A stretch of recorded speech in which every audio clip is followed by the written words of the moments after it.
28 مئی 1998 کی ایک طوفانی شام جدہ کے ایک ہوٹل کے کمرے میں پاکستانی سفیر خالد محمود سانس روکے ٹی وی اسکرین پر نظریں جمائے بیٹھے تھے۔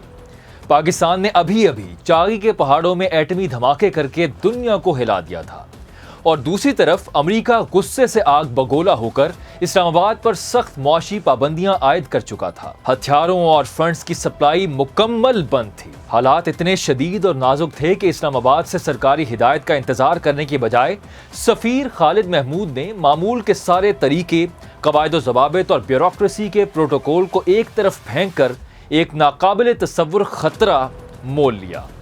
انہوں نے براہ راست سعودی شاہی دربار سے رابطہ کر ڈالا۔ 8 بج رہے تھے۔ شاہ فہد بن عبدالعزیز سخت بیمار تھے، گھٹنوں کی شدید تکلیف میں مبتلا تھے اور اگلا دن جمعے کا تھا، یعنی ملک بھر میں چھٹی۔ شاہی دربار کے اہلکار بھی حیران تھے کہ ایک بیمار بادشاہ سے جمعے کی چھٹی کے دن ملاقات کیسے ممکن ہے۔ لیکن پھر وہی کرشمہ ہوا جو صرف دلی رشتوں میں ہوتا ہے۔ چند گھنٹوں بعد جواب آیا، بادشاہ کی حالت جیسی بھی ہو وہ کل آپ سے ملیں گے۔ اگلی صبح سناٹے میں ڈوبے شاہی محل کے ساحل پر ایک تاریخی منظر سج چکا تھا۔ بیمار شاہ فہد نے ایک سفیر سے معذرت کرتے ہوئے کہا کہ وہ تکلیف کی وجہ سے کھڑے نہیں ہو سکتے، اور پھر ضبط کے سارے بندن توڑتے ہوئے وہ الفاظ ادا کیے جو تاریخ کا حصہ بن گئے۔ سفیر صاحب، اگرچہ ہم ایٹمی عدم پھیلاؤ کے معاہدے کے پابند ہیں، لیکن ہم خوب سمجھتے ہیں کہ آپ نے یہ قدم کیوں اٹھایا۔ واشنگٹن چاہے جتنا دباؤ ڈالے، ہم آپ کا ساتھ دیں گے، آپ کی سوچ اور توقعات سے بھی کہیں زیادہ۔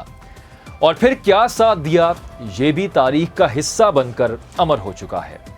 یہ ویڈیو پاکستان اور سعودی عرب کے اسی لازوال رشتے سے متعلق ہے، اور اس میں وہ سارے راز کھولے گئے ہیں جو پاک سعودی تعلقات کو لے کر آپ کو کبھی کسی نے نہیں بتائے ہوں گے۔ سعودیہ نے یہ بات صرف زبان سے نہیں کہی، بلکہ امریکہ کا شدید دباؤ اور مخالفت صاف مسترد کرتے ہوئے شاہی خاندان نے 4 سال تک کے لیے 3 ارب 40 کروڑ ڈالرز کی معاشی امداد اور مؤخر ادائیگیوں پر مفت تیل کی ایسی لازوال اور تاریخی بالواسطہ ضمانت دی جس نے پاکستان کو اس سخت معاشی گھیراؤ سے نکال کر 30 مئی کو دوسرا ایٹمی تجربہ کرنے کا حوصلہ دیا۔ یہ محض سفارتکاری نہیں تھی، بلکہ بھائی کا بھائی کے لیے ایک ایسا مضبوط سہارا تھا جو دنیا کی بڑی سے بڑی طاقت کو دکھایا گیا کہ جب دنیا پاکستان کو اکیلا چھوڑنے کی کوشش کرتی ہے تو پاکستان کے لیے اس مشکل ترین وقت میں سعودی مدد ہمالیہ کی طرح ساتھ آ کر کھڑی ہوتی ہے۔ جب دنیا پیٹھ پھیر لیتی ہے، جب معیشت دم توڑنے لگتی ہے،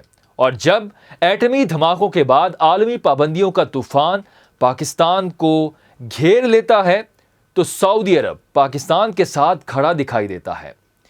اجنبی تو دور کی بات، سگے بھائی بھی ایسا نہیں کرتے جیسا سعودی عرب نے ہر مشکل گھڑی میں پاکستان کے لیے کیا۔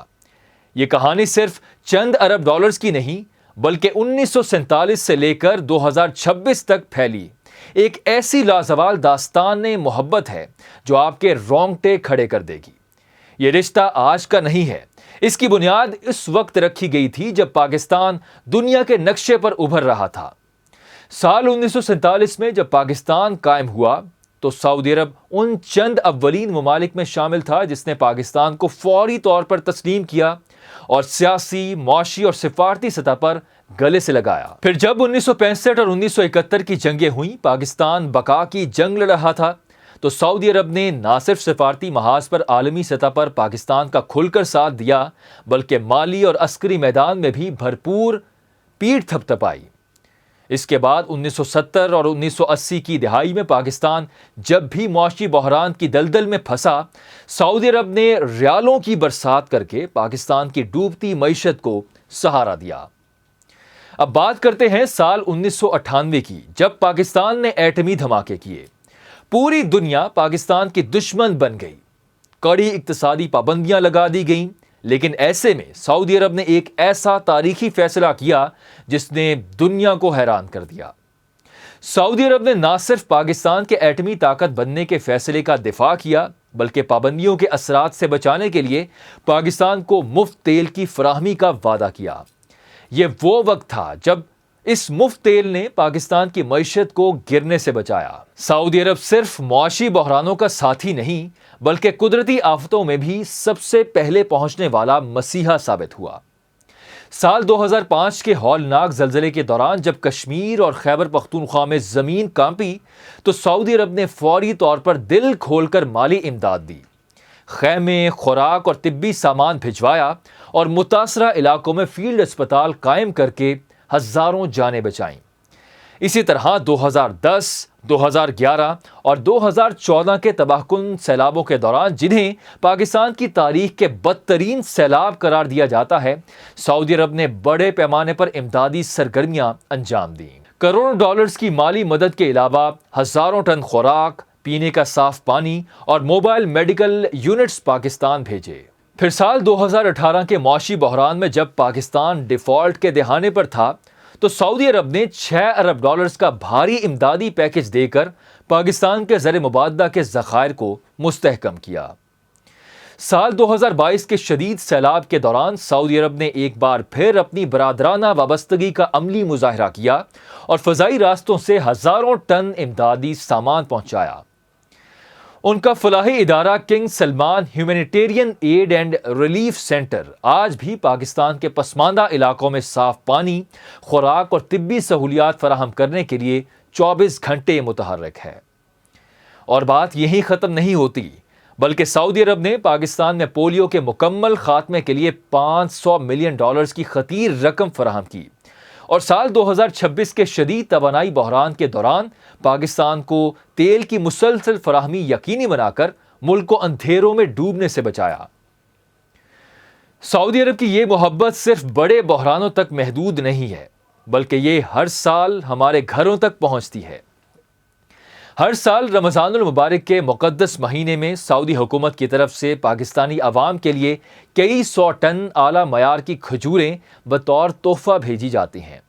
یہی نہیں بلکہ عید الاضحیٰ اور حج کے موقع پر قربانی کے گوشت کا ایک بڑا حصہ خصوصی طور پر پیک کر کے پاکستان کے غریب اور مستحق خاندانوں میں تقسیم کیا جاتا ہے۔ یہ تحفے ثابت کرتے ہیں کہ سعودی عرب کے دل میں پاکستان کے عوام کے لیے کتنی گہری محبت اور احترام ہے۔ تاریخ گواہ ہے کہ جب جب پاکستان پر مشکل وقت آیا، سعودی عرب ایک سچے بھائی کی طرح سب سے آگے کھڑا نظر آیا۔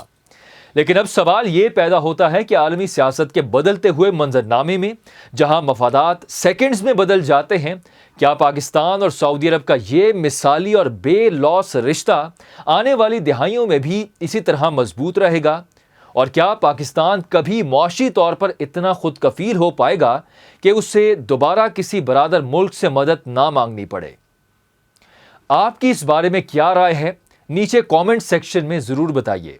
ویڈیو کو لائک اور چینل کو سبسکرائب کرنا نہ بھولیں۔ ملتے ہیں اگلی ویڈیو میں، تب تک کے لیے اللہ حافظ۔